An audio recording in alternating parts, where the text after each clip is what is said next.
भाइयों बहनों, सबसे पहले तो मैं आप लोग का शुक्रिया करूं, धन्यवाद करूं, थैंक यू कहूं कि आपने मुझे यहाँ बुलाया। मेरे लिए ये बहुत बड़ी बात है कि वो एक ऐसा जलसा जो श्री दाभोलकर जैसे महान व्यक्ति की याद में, स्मृति में हो रहा हो, वहाँ मुझे याद किया जाए, मुझे बुलाया जाए। देखिए, लोग पैदा होते हैं, जिंदगी गुजारते हैं, चले जाते हैं, लाखों करोड़ों लोग होते हैं। कुछ लोग ऐसे होते हैं जिनकी वजह से लाखों करोड़ों लोग कुछ सोचने पे मजबूर होते हैं, कुछ समझने पे मजबूर होते हैं।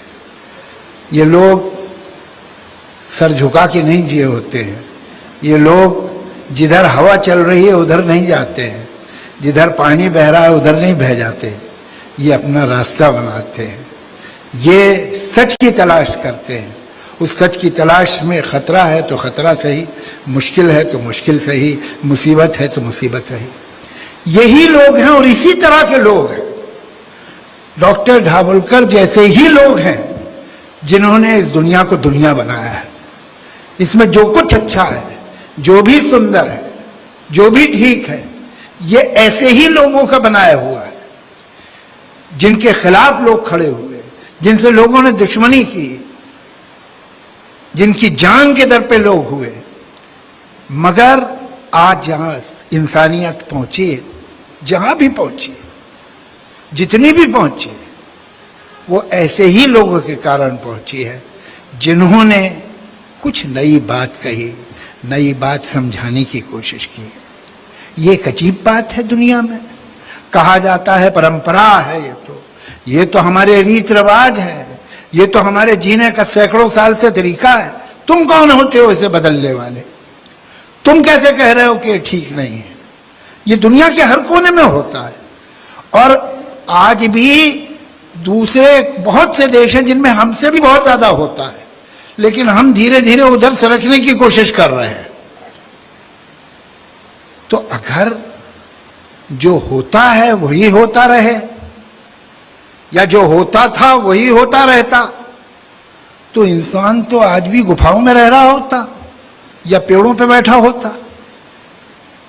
हर आने वाली पीढ़ी ने, हर आने वाले नए युग ने, नए दौर ने कोई नई बात सोची है जो पहले नहीं सोची गई थी, कोई नई बात समझी है जो पहले नहीं समझी गई थी। इसी से दुनिया आगे बढ़ी, इसी से दुनिया बेहतर बनी। इस दुनिया में करोड़ों साल तक स्लेवरी थी, गुलामी थी, इंसान बेचे जाते थे, खरीदे जाते थे। तो सैकड़ों साल तक हुआ था ना, तो क्योंकि ये सैकड़ों साल तक हुआ था तो ठीक हो गया। और अब इसे कोई कहे गुलामी बंद करो, स्लेवरी नहीं होनी चाहिए, तो वो बुरा है। सैकड़ों साल तक इंसान को बहुत सारी बातें नहीं मालूम थी। इंसान को ये नहीं पता था कि फ्लड क्यों आता है,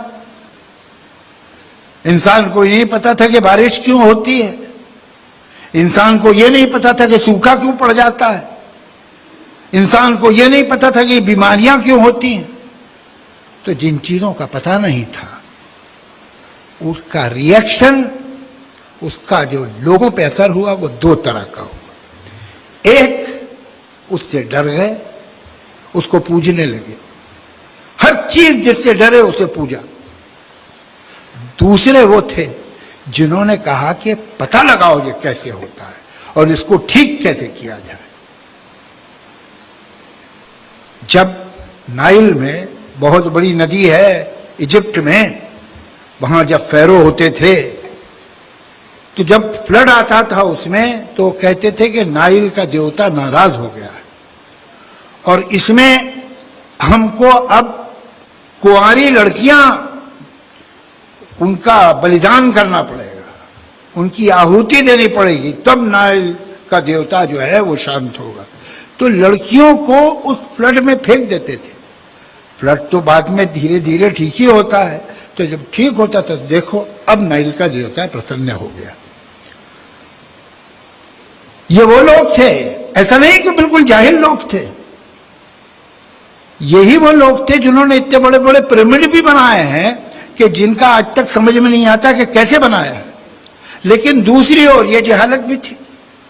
तो आज जब हम देखते हैं कुछ जहालतें, कुछ अंधविश्वास, तो लोग क्या कहते हैं कि क्या है, सब पागल है क्या? अरे भाई, ये पढ़े लिखे लोग भी हैं, ये अपना काम धंधा सही संभालते हैं, ये अपना घर ठीक चलाते हैं, ये अपनी दुनिया ठीक चला रहे हैं, लेकिन ये बात मानते हैं तो कोई पागल थोड़ी है।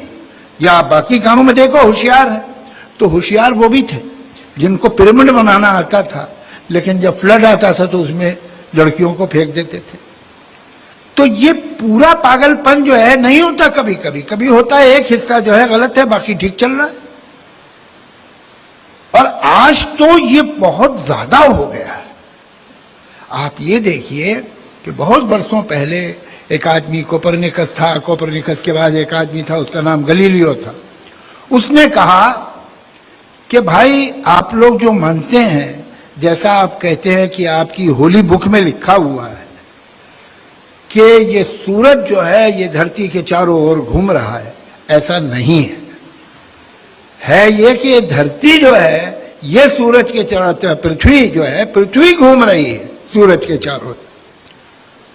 तो उसको उन्होंने कहा कि ये तो हमारे जो विश्वास है, ये जो हमारा धर्म है, ये जो हमारी आस्था है, ये उसके खिलाफ बोल रहा है, इसको तो मार डालो। और उसे मौत की सजा देने ही वाले थे गलीलियो को। तो उसने कहा भाई मुझसे गलती हो गई, माफ कर दीजिए, सूरज ही घूम रहा है। अब वो बेचारा क्या करता। कुछ दिनों बाद फिर उसने कहा कि नहीं, मैं माफी चाहता हूं, लेकिन सूरज घूम नहीं रहा, घूम तो पृथ्वी रही है। ये लोग जो थे, मैं इन्हें माफ करने को तैयार हूं। मैं इसलिए माफ करने को तैयार हूं कि जो इनकी नॉलेज थी, जो इनका ज्ञान था और जो इनकी आस्था थी, वो एक, उनको यही मालूम था। तो चलो कोई बात नहीं, माफ कर दो कि जाहिल थे।